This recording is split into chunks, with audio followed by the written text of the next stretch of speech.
అంటే నిజమే మేడం. అంటే చాలా మంది ఇప్పటిదాకా చాలా రాజకీయ పార్టీలు చూశారు, చాలా ప్రభుత్వాలు ఏర్పడటం చూశారు.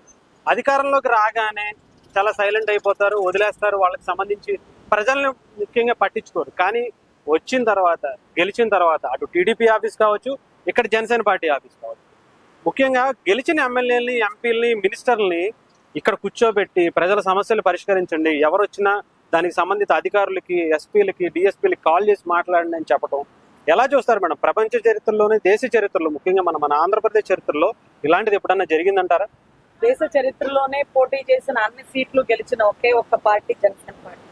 సెంటర్ లో అభిమానాన్ని గెలుచుకున్న పార్టీ, కూటమి కలవడానికి ఒక ప్రయత్నం చేసినటువంటి పార్టీ. ఈ గెలుపుకి పూర్తి నాంది జనసేన.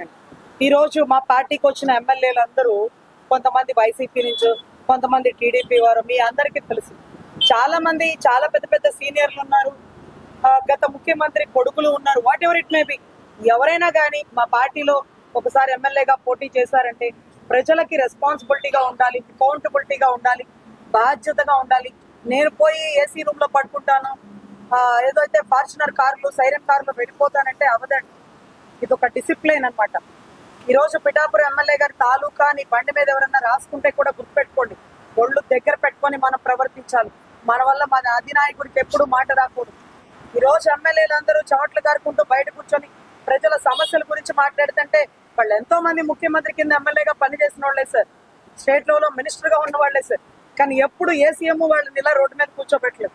కానీ మా అధినాయకుడు మాత్రం మీరైనా ప్రజలైనా నాకు ఒకటే, ప్రజలు సపోర్ట్ చేస్తేనే మీరు ఈ స్థాయిలో కూర్చున్నారు, 21 ఏకదం గెలిపించారు, వాళ్ళకి మనం సమాధానం చెప్పాలి, అకౌంటబిలిటీగా ఉండాలి, జగన్ గారు తప్పించుకున్నట్టుగా మనం తప్పించుకోకూడదు అంటూ రోజు ప్రతి ఒక్క సమస్య చూసుకుంటే రాత్రి 7-8 వరకు కూడా ఇక్కడే కూర్చుంటున్నారండి.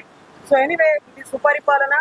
మా అందరికీ ఏం రత్నం గారని మాకు ఎప్పటికీ రోల్ మోడల్ ఉంటారండి. ఎప్పుడో ఒకసారి సినిమా తీస్తారేమో, భారతీయుడు కానీ ఒకే ఒక్కడు కానీ మంచి మెసేజ్ ఓరియంటెడ్.